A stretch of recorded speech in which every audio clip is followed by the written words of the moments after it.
أعوذ بالله من الشيطان الرجيم بسم الله الرحمن الرحيم صل وسلم وبارك على سيدنا ومولانا محمد وعلى آله وأصحابه والحمد لله رب العالمين ربنا زدنا علما وعملا وأدبا وفهما.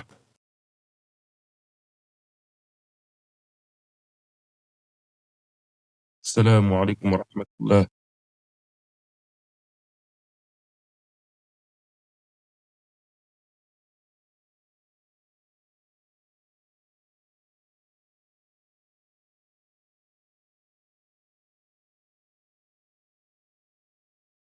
الحمد لله.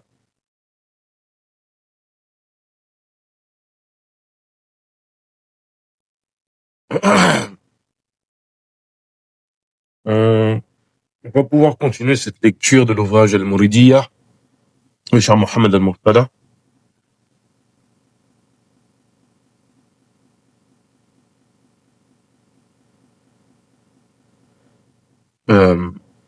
Et en rappelant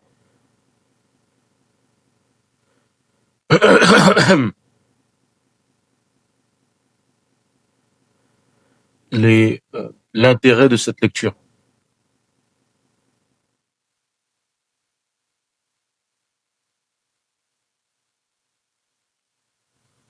Il y a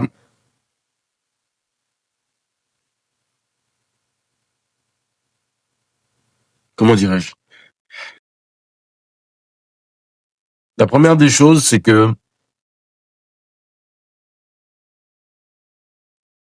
il y a besoin d'une réponse à un certain nombre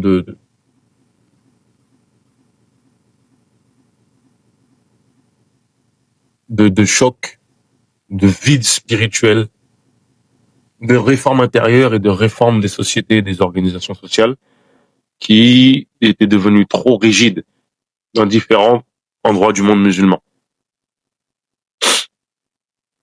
D'autre part, il y a l'influence occidentale qui se faisait sentir et qui écrasait les musulmans. D'ailleurs, on a subi la colonisation. Et certains ont été séduits par l'Occident et certains ont vu qu'il était nécessaire de faire une réforme. Et ils se sont dit que cette réforme-là, on devait faire comme l'ont fait les Européens avec le christianisme. Et ils se sont engouffrés dans une vision très matérialiste. À savoir que parmi ces réformistes, il y a deux racines fondamentales. La première, c'est le Wahhabiyya, la Da'wa du Najd. On a déjà fait une critique de ce là et j'invite même les gens à aller regarder la vidéo de cet Américain qui s'appelle Daniel Hafepadjou, qui, bien qu'il y a des approximations et des erreurs dedans, a le mérite de plonger dans les fins fonds de ce Da'wa-là, de ce mouvement-là, et de montrer comment ils ne sont pas orthodoxes, même pire, ce sont des déviants. Et à un moment donné, il fait le lien entre cette da'wa et la da'wa réformiste du Najd,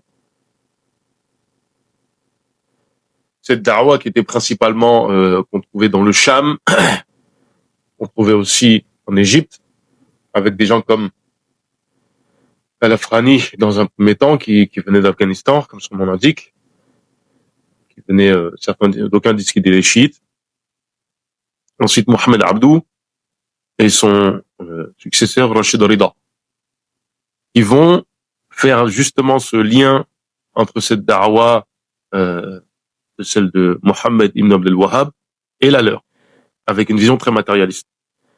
En fait, ce qu'il faut bien comprendre, c'est que leur analyse sur le fait qu'il y a un changement, et il y a une méditation, il y a une réflexion à faire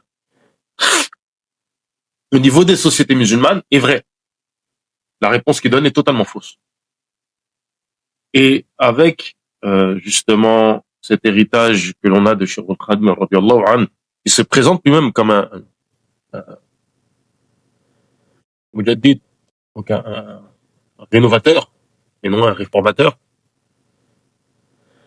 Eh ben, il y a un vrai intérêt à présenter cette da'wa-là. On a déjà expliqué les différents points sur lesquels se pose ce tajdid, cette rénovation. Mais ça parcourt tout le long de l'héritage de Cheikh al-Khadim. Il y a aussi le contexte colonial qui est important à prendre en considération. Rajouter la deuxième élément qui est fondamental, c'est présenter l'orthodoxie mouride dans un cadre francophone, parce que c'est rare que les gens y aient accès, malheureusement, pour de multiples raisons qu'on ne va pas s'étaler de présenter ici. En tout cas, tout du moins dans cette introduction, ou dans le courant de l'ouvrage, on va aborder des questions qui animent les débats entre les intellectuels mourides, les différents, qui ont eu différentes formations, d'autres qui sont plus formations religieuses, d'autres qui sont plus formations universitaires, etc. Et de montrer cette orthodoxie, et surtout de montrer en quoi cette orthodoxie est totalement alignée sur l'orthodoxie sunnite classique, traditionnelle. Wallahu ta'ala a'lam. Et donc, après avoir abordé plusieurs notions comme le maqam, parce que là on est encore sur toute la partie qui traite du degré spirituel du cher. On a abordé la notion de Abdallah wa Khadim Rasoul. On a abordé aussi la notion de khidmah, la notion de tajdid, le fait que le cheikh radiyallahu anhu évoque la place des éloges au prophète alayhi salatu wassalam, d'une manière générale et dans son héritage en particulier, l'amour du prophète alayhi salatu wassalam, le salatu ala nabi, etc. Maintenant, le cheikh radiyallahu anhu, cheikh Mohammed al-Murtada, nous dit le fadl de sa khidmah pour le prophète alayhi salatu wassalam. Le cheikh nous dit la khidmah au prophète alayhi salatu wassalam est le sommet des bonnes œuvres et la plus noble des actions. Elle recèle une immense grâce et ouvre droit à une importante rétribution. Donc la khidmah pour le prophète alayhi salatu wassalam est le sommet des bonnes œuvres et la plus noble des actions. Elle recèle une immense grâce, ce qu'on a déjà lu en fait.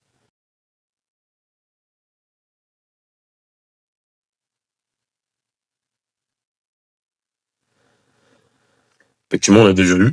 Je sais pas pourquoi cette page-là. Excusez-moi.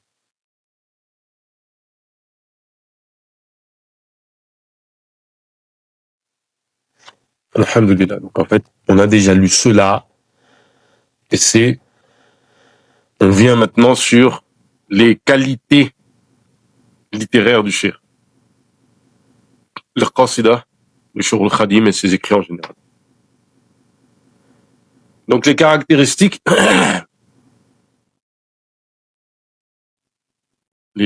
al-khasa'is, ce qui distingue les œuvres de Shir al-Khadim, la plus grande partie de l'œuvre du cheikh est consacrée à l'imploration d'Allah et la louange à l'honneur du prophète, alayhi salatu wassalam, de ses compagnons et sa famille.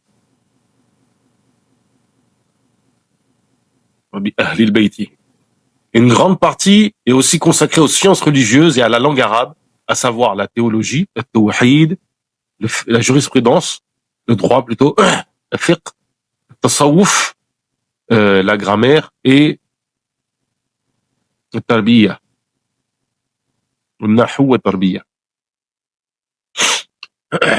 Effectivement, il faut comprendre que dans l'œuvre de Shir al-Khadim, il y a cette distinction nette avec des textes didactiques d'enseignement et des textes qui sont plutôt justement des éloges au prophète alayhi salatu wassalam, des doigts. Et c'est bien souvent dans cette catégorie-là que l'on trouve les textes qu'on utilise en matière de tarbiya au sens de tasawwuf. C'est-à-dire que ils sont utilisés comme des ahzab, comme des awarad.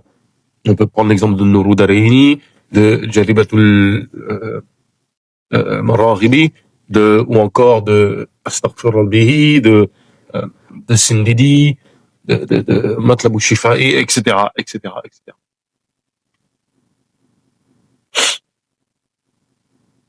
Les plus importantes caractéristiques des écritures du cheikh peuvent être résumées comme suit. Il a un style qui lui est propre. Comme tout écrivain qui se distingue, le cheikh avait un style qui singularisait ses écrits, en prose comme en poésie. Et ses lecteurs réguliers peuvent facilement reconnaître ses écrits à travers ce style littéraire qui le caractérise. J'ai déjà vu des personnes dire, ça, je sens que c'est pas trop un écrit de cheikh. Pourquoi? Parce qu'il y avait, selon eux, un style qui était différent. Le fait de débuter par la louange à Allah. Dans la plupart de ses poèmes, le cheikh se consacre à un préambule composé de louanges et d'hommages à Allah, suivi de formules de prière sur le prophète, alayhi salatu wassalam. Ça, on est dans la pure tradition islamique classique. La renonciation au préambule habituel de la poésie classique. Tous ces poèmes sont dépourvus de préambule de galanterie, paroles flatteuses à l'égard des femmes, connues chez les poètes classiques, et imitées sans discernement par les poètes modernes. Le fait de mentionner son nom dans le poème.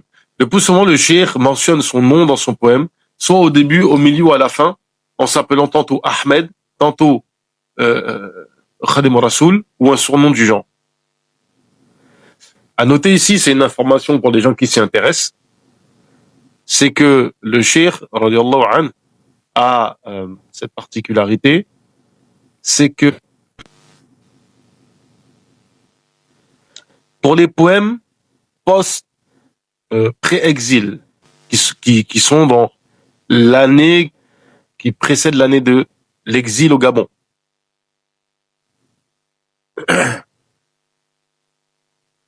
Mémoire, c'est 13.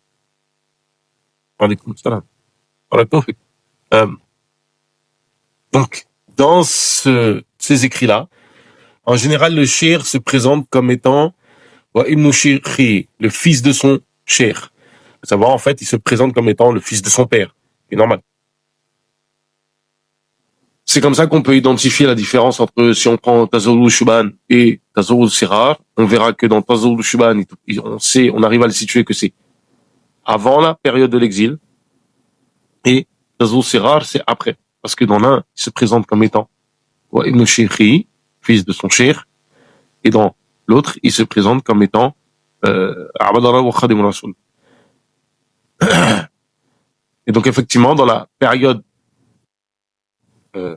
pré-exil, post-exil, après l'exil, il se présente comme Abdallah wa Khadim Rasoul.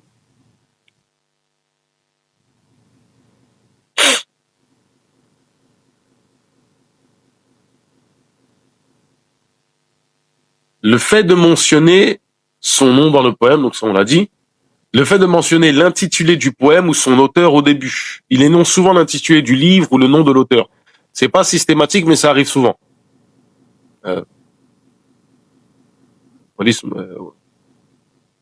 سميته تزور صغاري سميته تزور إلى جاني للنهار. Typiquement. Alors, il y a un intérêt souvent, les ulama expliquent l'intérêt de donner son nom dans le poème. Il y a un intérêt, c'est pas tous les savants qui le font, mais un grand nombre de savants le font. C'est pour que on sache qui a écrit le texte, parce qu'en fait, il n'est pas permis de prendre la science d'un majhoul, de quelqu'un qu'on ne connaît pas. Parce qu'il faut savoir qui est la personne de qui on tire la science. Et l'autre raison, l'autre faïda, l'autre bienfait qu'on tire de cette pratique-là, c'est qu'on connaît, en connaissant la personne de qui on prend la science, on va pouvoir l'honorer et l'estimer correctement. Parce qu'en fait, il faut savoir que lorsqu'on prend de quelqu'un la science, il est comme notre père. En fait, il faut honorer ses parents. La formulation de beaucoup de prières et d'invocations. Les panégyriques, donc les Amdah Nabi, les poèmes consacrés à la prière sur le prophète alayhi salatu wassalam, comportent assez souvent d'invocations et de supplications de prières et d'implorations en l'honneur du prophète alayhi salatu wassalam, et la mention de faveurs divines en guise de reconnaissance. Alors là, pour le coup, effectivement,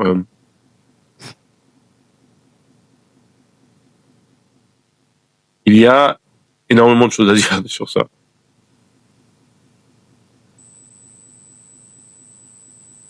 Walhamdulillahi rabbil alamin. Les conclusions des poèmes par des prières de salut sur le prophète alayhi salatu wassalam. Effectivement,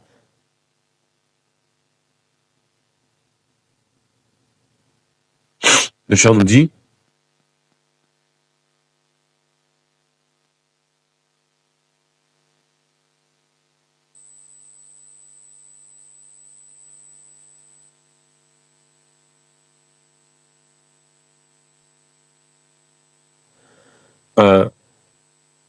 attends, Inch'Allah, parce que je finis la lecture et puis après, bismillah, je peux remonter.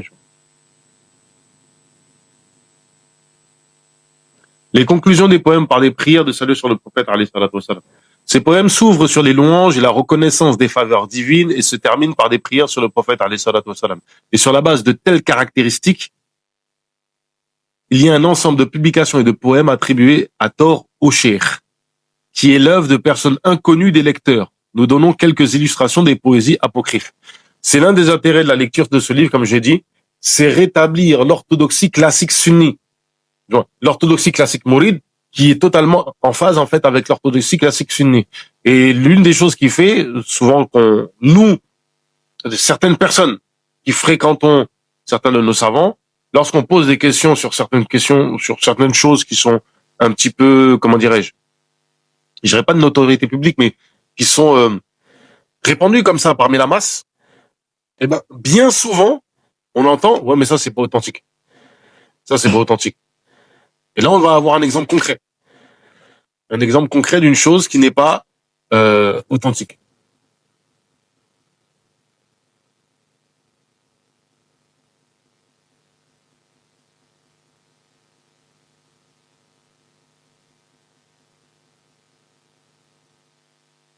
Un poème de 11 vers où on détermine la position de la nuit de Laylatul Qadr, dans la deuxième moitié du mois de Ramadan, en fonction du jour par lequel débute le mois. Donc il dit en fait, en substance,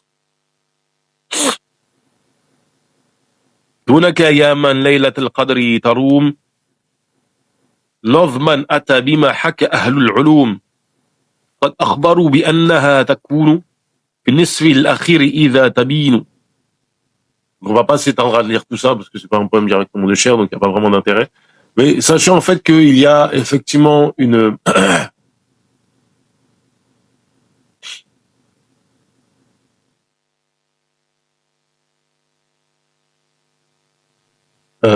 il y a en fait une façon d'établir, regardez comme ça là, il y a une façon d'établir le Laylatul Qadr dans certaines traditions qui sont rapportées, qui consiste à établir à partir du premier jour, on sera comme si c'est mardi, lundi, etc., on arrive à déterminer si c'est le 17-18.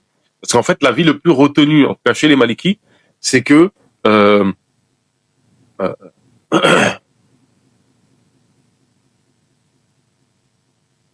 c'est qu'en fait la nuit change chaque mois, chaque année, en fonction des 10 derniers jours. Un exemple, hein, si le Ramadan béni commence la nuit de lundi, toi qui comprends, sache que la nuit de Laylatul Qadr est toujours chez les gens de la droiture la nuit du 19. Exemple. Je me rappelle une fois quand j'avais demandé, en fait, c'est vrai que Chéri, il a écrit un texte dessus. Ah, du non. Authentique. Et on m'a rapporté un récit, euh, on m'a rapporté un récit, alaykoum salam, où un jour quelqu'un en fait disait cette nuit c'est la nuit de Laylatul Qadr, etc. Et Cher il a dit mais comment vous savez pas? Qui vous l'a dit? Il a dit ah mais c'est telle nuit. Non, il n'y a pas de preuve.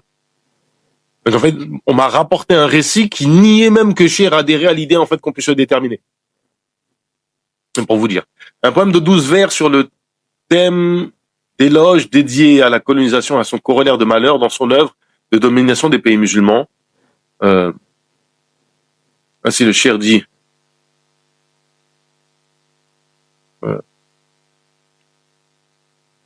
بشرى لنا لقد حاول الإسلام ما قصد بعصمة من ذوي ثاني ومن رصد المسلمون على الخير بلا كمد ما دوم فيه ملوك زحزحوا الكمد.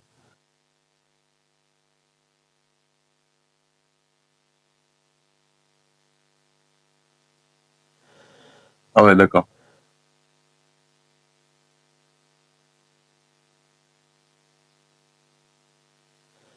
Ah ouais, carrément.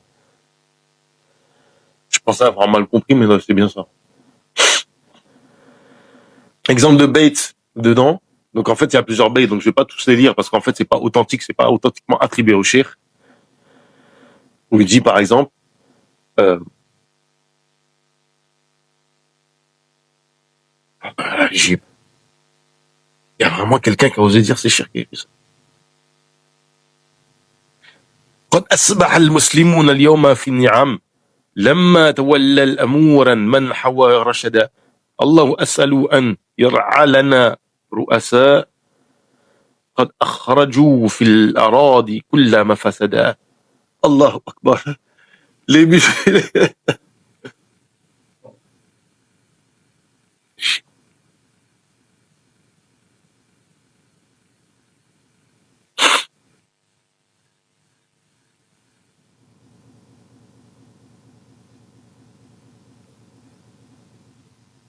les musulmans sont dans le bien-être maintenant que leurs affaires sont entre les mains de gens droits. On parle des colons là.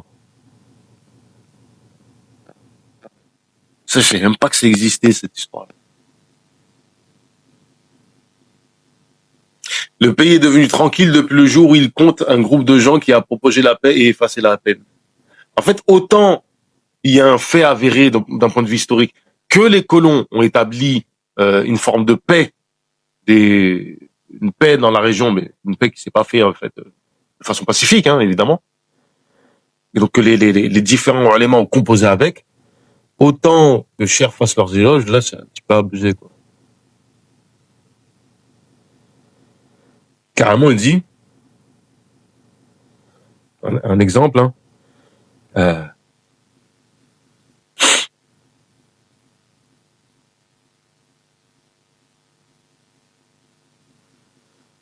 رجالهم كالنساء لا يطلبون سواء يطلبون سوى داع لعافية لا مع دعا حسد بدا بدولتهم دين النبي بشراء للأهله زحزحوا دنيا ومن رصد. Aussi bien leurs hommes que leurs femmes ne cherchent que les causes de la vitalité, non pas de la jalousie.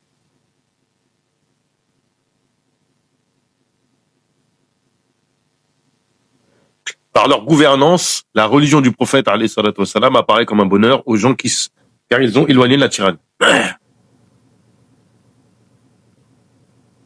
Oh, c'est dinguerie. Il y a d'autres vers, je les ai pas lus, mais je me dis c'est trop. C'est le comble de l'impertinence de vouloir attribuer ce poème au shir, alors que c'est lui qui dit je n'adule pas les gens de la chrétienté s'il plaît à celui qui donne la clairvoyance. Ça dans ni Uqattibu Nasaran Torah. Le shir dit effectivement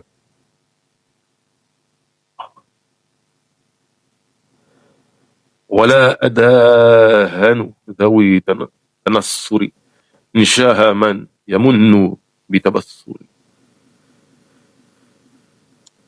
Ou encore, il dit, le chien nous dit cette phrase-là aussi, ولشهد بأني لا أداهن مشركا خليلا حبيبا لذي كرم الجنبا. Celui dont les services sont accordés à l'envoyé d'Allah Ta'ala tout en ayant... non, excuse-moi, j'ai sauté le verbe. Il dit, sois témoin que moi, je n'adule pas un mushrik en ma qualité de bien-aimé, cher au noble compagnon. Autre vers qui dit,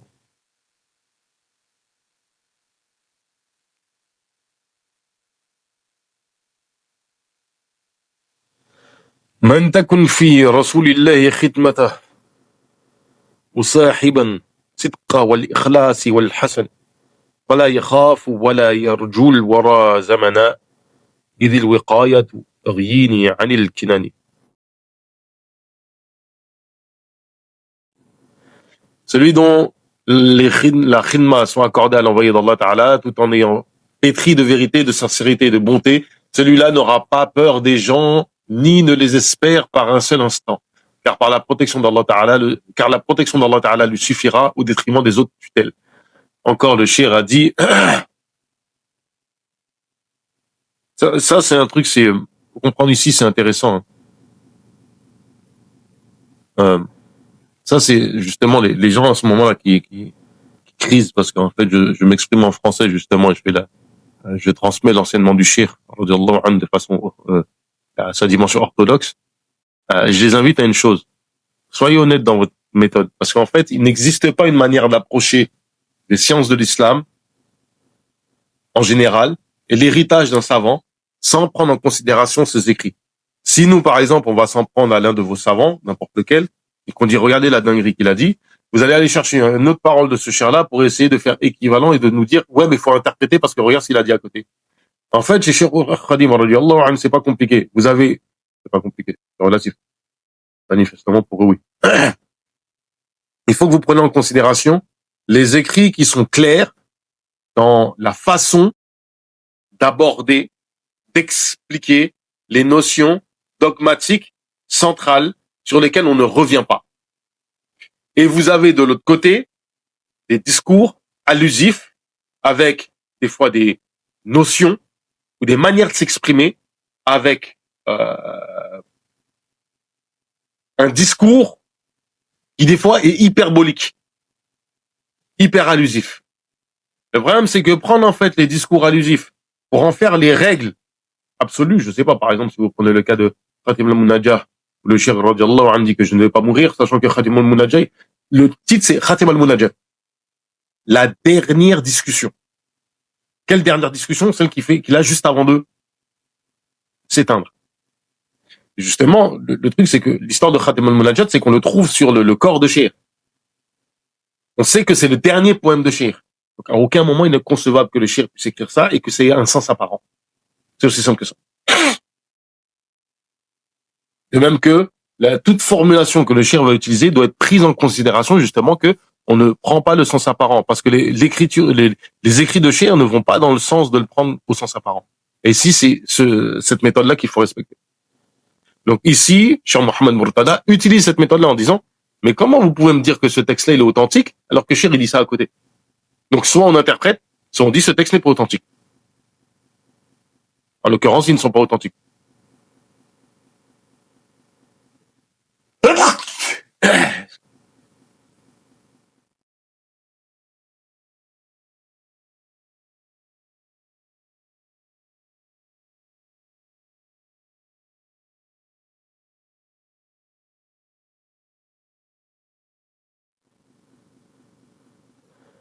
Ou encore, Celui qui croit en dehors, qu'en dehors d'Allah Ta'ala, quelqu'un peut enrichir ou faire le mal vers la peine et le mal ici-bas comme dans l'au-delà. من ظن غير الله يغني أو يدور وذلك في دارين ذو كدا ودور. De mémoire, c'est vers-là, si je me trompe pas, selon Muntaka, à demander est-ce que les mourides en fassent un wird en fait tous les matins, 3 fois tous les matins. Ça correspond un petit peu à ce que fait justement la branche mauritanienne. C'est que dans la branche mauritanienne, quelques vers, des fois quelques baits d'un qasida sont utilisés comme awarad.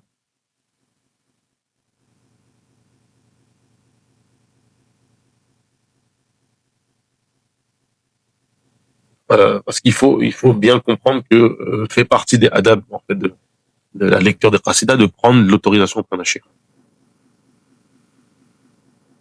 Le chien nous dit ensuite Ani afawwidu al-ahwali liman a'jazu an hali anfusihim ma'jaz al-masakin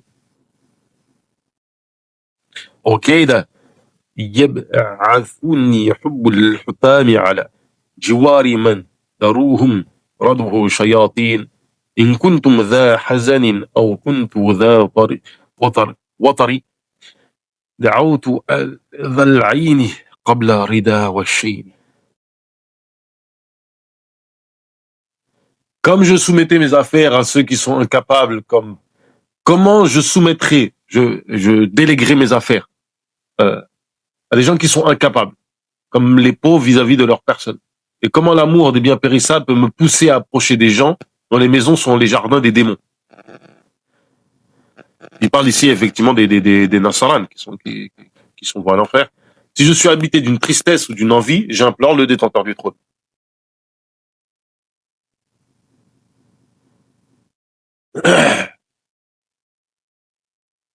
Le cher ici continue en fait des textes où il dit قلت ورفقتي رجال بدري أخاطب الأعداء أهل الغدر رموا إمالة القلوب للأحد أهل الكتاب ولتفارقوا العدد ويل لكم إن لم تكن مسلمين فبادروا له وفارقوا اللعين توبوا له بقل هو الله أحد لآخر سورة من ذاك العدد توبوا له بدينه الإسلامي دين النبي المصطفى الإمام. Donc le chien nous dit, j'ai dit alors, quand je suis en compagnie des gens de Badr, en m'adressant aux ennemis adeptes de la trahison, cherchez à faire pencher les cœurs vers l'unique. Aux gens du livre, abandonnez le nombre. أهل الكتاب والفارق العدد.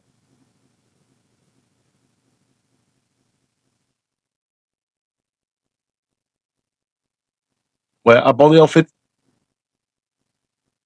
Comment il est ici en chef? Séparez-vous en fait de l'adad, de la multiplicité des nombres. Au sens ici, il faut comprendre la Trinité en fait. C'est-à-dire affirmer en fait l'unicité. En fait ici, il y a le cher comment il construit son bait, c'est rumu imalat al-qulub lil ahad. Viser, chercher à faire pencher les cœurs vers al-ahad, donc unique, un, qui s'oppose à ahl al-kitab wal tufariqu al-adad. Donc il y a une opposition entre ahad, l'unicité, la chose qui est une, et al-adad, la multiplicité, l'ensemble des noms.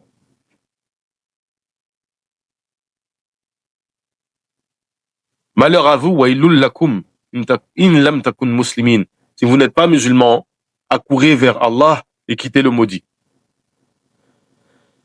Fabadiru lahu wa fariqul la'in. Tournez-vous vers lui.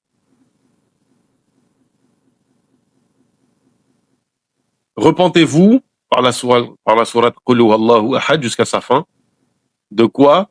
Manin dhad al-adad, justement de cette multiplicité que vous exprimez, ces nombres. Repentez-vous par sa religion, l'islam, la religion d'Al-Mustafa, l'imam. Le chien nous dit ensuite, Wailul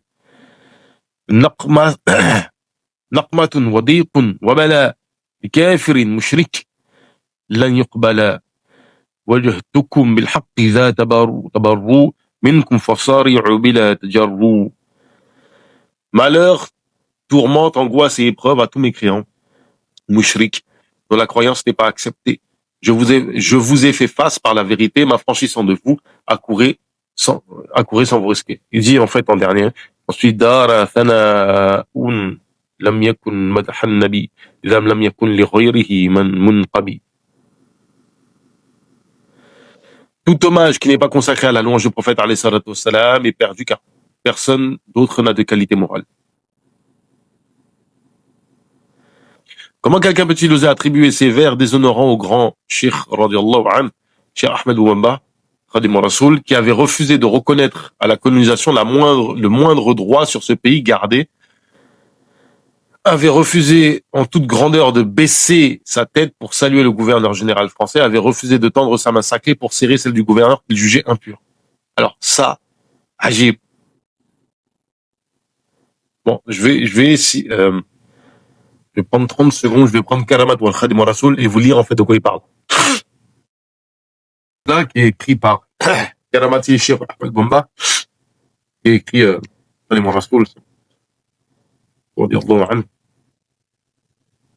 par Ahmed ibn Ismou al-Daymani. Alors,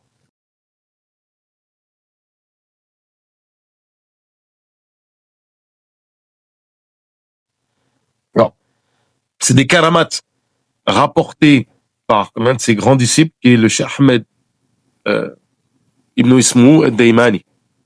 Et c'est rapporté par son disciple, le Cheikh, le docteur, Cheikh Mohammed ibn Ahmed al-Miskihi. Donc en fait,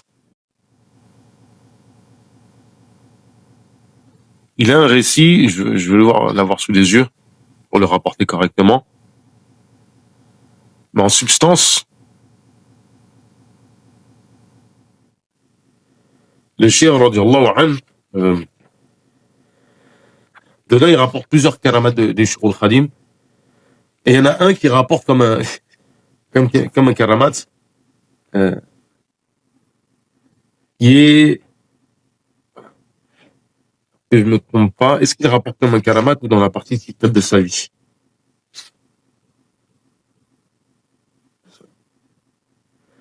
Ce qui est intéressant, c'est de voir que la méthode utilisée d'ailleurs par le Cheikh Mohammed ibn Ahmed al-Miski ressemble beaucoup à celle utilisée par Cheikh Mohammed Murtada, c'est que il présente une chose ou un aspect du Cheikh et en fait il rajoute, il agrémente cela de poèmes de Bayt du Cheikh radiallahu anhu.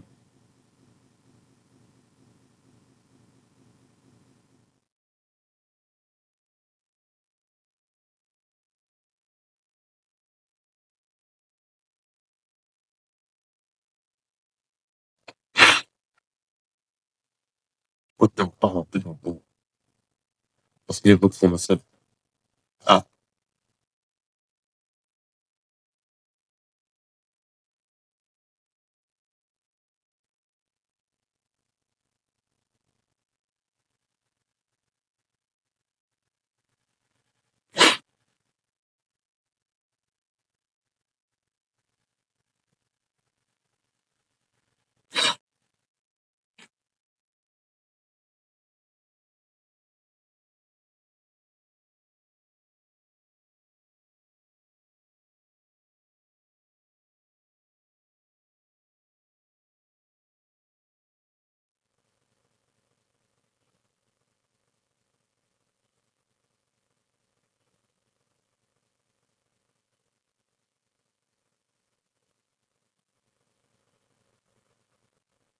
Voilà.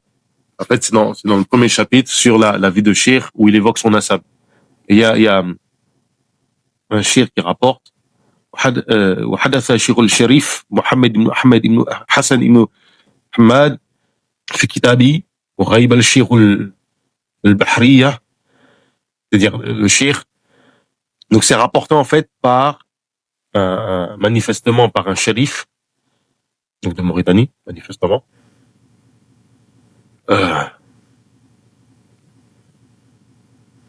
qui dit au sujet de Shir,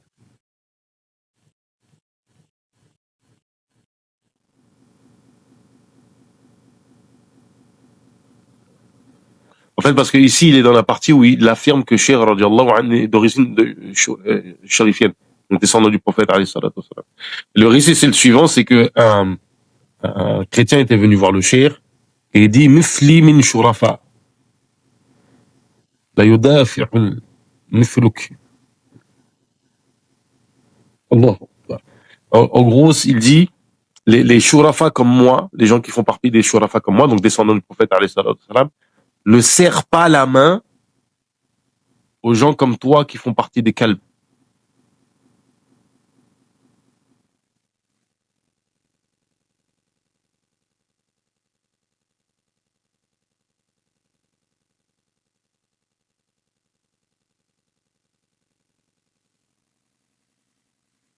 Les shurafa comme moi, les gens de la descendance du prophète, alayhi salatu wassalam, ne serrent pas la main aux chiens comme toi.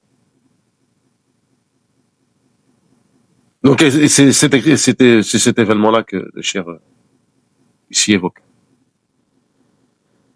Ce qui est le plus étonnant, c'est la note qui suit les vers et qui cherche à confirmer leur appartenance au shir, note dont le texte est que tout lecteur de cette décharge sache que son auteur l'a écrit de bon gré lorsque son présent était jugé meilleur que son passé.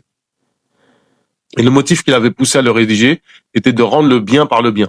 Allah est garant de ce que nous disons. Signé Bamba al-Mbakiou, le 20-11-1331. Pourquoi s'entête-t-on à attribuer ces vers de style médiocre au shir? Sur quel poème ou publication trouve-t-on cette signature laconique? Bamba al-Baki, l'arabe, qu'est-ce que ça donne? Si c'est bien ce que je pense, effectivement, c'est Bamba al-Baki. Shir, il écrit comme ça.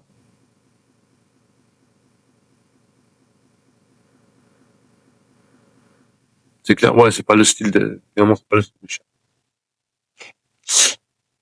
En fait, le shir, déjà de mémoire, le shir écrivait al-Baki. Faudrait que je vérifie, mais de mémoire, en fait, al-Baki. C'est pas, il écrivait pas al-Baki ou comme ça.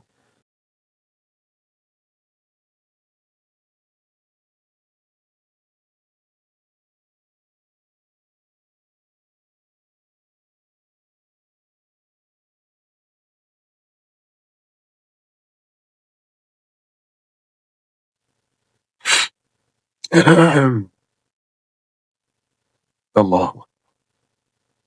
Vraiment des escrocs. Je connaissais pas ce récit-là, je ne connaissais pas cette légende-là. Pour le coup, je l'apprends sur le coup de la lecture là. C'est vraiment culotté. Les gens qui sont fous.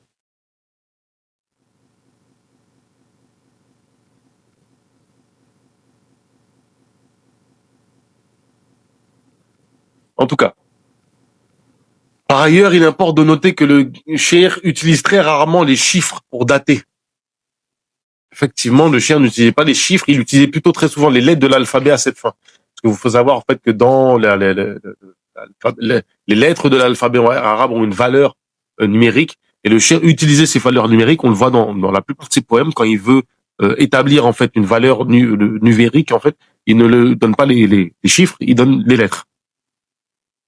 Quoi qu'il en soit, les idées contenues dans ce poème tranchent nettement avec ceux que le guide, que le shir a écrit sur les colonisateurs comme illustration et en fait supra. En aucun cas de tels écrits peuvent être l'œuvre du shir puisque dépourvus des caractéristiques du style mentionné plus haut. Le troisième exemple est constitué de 3 vers de l'éloge de l'égard du Coran en guise de demande de bénédiction. Il s'agit de bons vers, mais le guide shir n'en est pas l'auteur. Ces vers sont les suivants. Ces vers sont les suivants. Où il nous dit كلام قديم لا يمل سماعه تنزه عن قول وفعل ونية بيشتفي من كل داء ونوره دليل لقلبي عند جهلي وحيرتي فما رب متعني بسر حروفه ونور بقلبي وسمعي مقلتي. J'ai du mal, j'ai les écrits de chien, j'ai pas à les lire. il n'y a pas la fluidité. Une parole ancienne dont le s'ennuie de l'écoute est au-dessus de toute parole, tout acte et toute intention. Je m'en soigne de toute maladie. Quant à sa lumière, c'est le guide de mon cœur lorsqu'il vit dans l'ignorance et la perplexité. Ô Seigneur, fais-moi jouir du secret de ces lettres, illumine, et sans mon cœur, mon nuit et la prunelle de mes yeux. Aussi, il y a le poème intitulé Akhiru Zaman, qui commence par ces deux vers. Alors ça, c'est un poème justement qui est assez connu en général. Si je me trompe pas. Ouais, je regarde, mais il y a un poème qui est connu.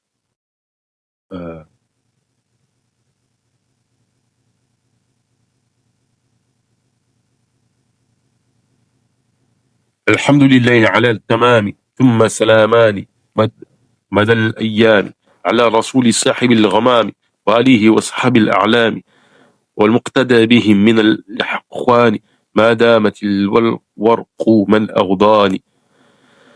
Donc j'avais déjà entendu que certains niaient l'authenticité de ce texte-là. Louange au détenteur de la majesté, de la noblesse et son salut. Et ça. C'est un texte assez long avec des recommandations.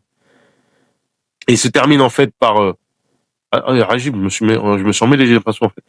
حمدا للذي الجلال والإكرام ذم صلاته منفاسر مع السلام على رسول مدة الإسلام وآله وصحبه الأعلام. Et ensuite, les vers qui se terminent, c'est ce que j'ai lu juste avant. Donc, louange à Allah dans la plénitude, que les deux paix soient à jamais sur le prophète, l'homme au nuage blanchâtre, sur sa famille et ses illustres compagnons, et sur celui qui imite parmi les frères, tant que les feuilles resteront sur les branches. Rien dans ce poème qui contient, certes, de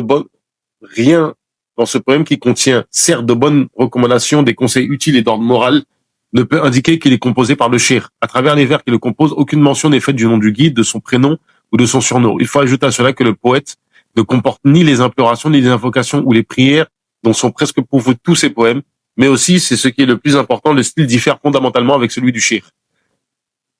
Ainsi, beaucoup d'observateurs s'accordent sur le fait que le poème ne fait pas partie de la production du cheikh. Ici, alors une chose, j'ai déjà entendu des gens nier l'authenticité de ce texte du fait qu'il y a un larme, il y a une malédiction qui est faite justement sur les Yahoud et les Nassaran. Le problème, c'est que dans d'autres écrits authentiques du cheikh, il y a ce type de malédiction. Donc ici, c'est pas un argument. Par contre, effectivement, moi, ce que j'ai entendu, c'est que le style diffère, et comme le cheikh ici, Cheikh Mohamed Mourtada le dit, il y a au niveau du style, au niveau des éléments fondamentaux qu'on trouve comme les doha que le cheikh fait habituellement, on ne trouve pas.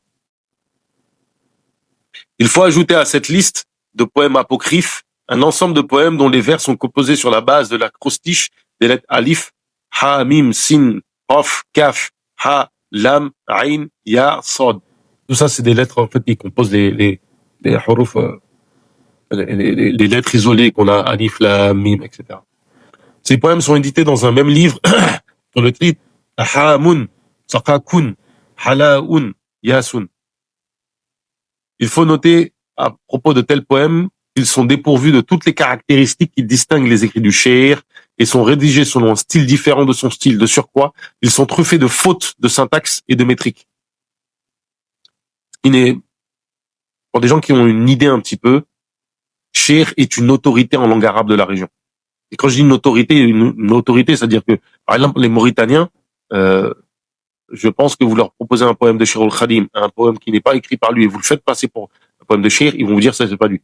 Parce qu'ils connaissent son style, il a un style qui est fluide, et qu'ils apprécient beaucoup, en fait, dans toutes les disciplines, que ce soit les sciences islamiques ou les Abd al-Halabi, etc. Par exemple, typiquement, je sais que il y a le Cheikh Salik, le Cheikh Salik, qui est décédé il y a quelques années de ça, il y a peut-être 2 ou 3 ans, rahmallah, qui était un Mauritanien qui vivait aux États-Unis, qui enseignait aux États-Unis, justement, au bout d'un moment, il avait demandé, est-ce que les gens connaissaient pas un poème de Cheikh, un poème en général sur les Shama'il, sur les qualités du prophète alayhi salatu wassalam, et aussi, entre autres, sur le Maulid. Et un mouride qui était là, sénégalais, lui a dit, mais Cheikh, il y a le Jazbul Qulub de Cheikh al-Khadim. Quand il a appris, il a été illuminé, il a dit, voilà, il a besoin de plus rien d'autre, ça suffit. Et c'était un grand amoureux de Cheikh al-Khadim. De toute façon, de manière générale, les Mauritaniens, les grands savants mauritaniens l'aiment. Même chez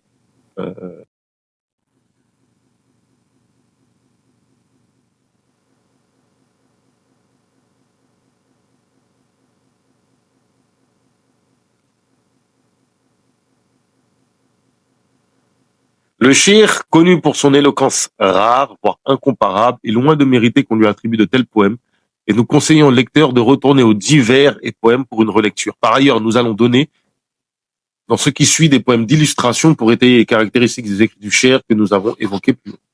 Alhamdulillah Rabbil Alamin, et on continuera cela demain. ربنا زدنا علما وعملا وأدبا وفهما وهب لنا يكرم في التلاوة خيرا كثيرا منك وحلاوة وصلي وسلم وبارك على سيدنا ومولانا محمد وعلى آله وأصحابه والحمد لله رب العالمين.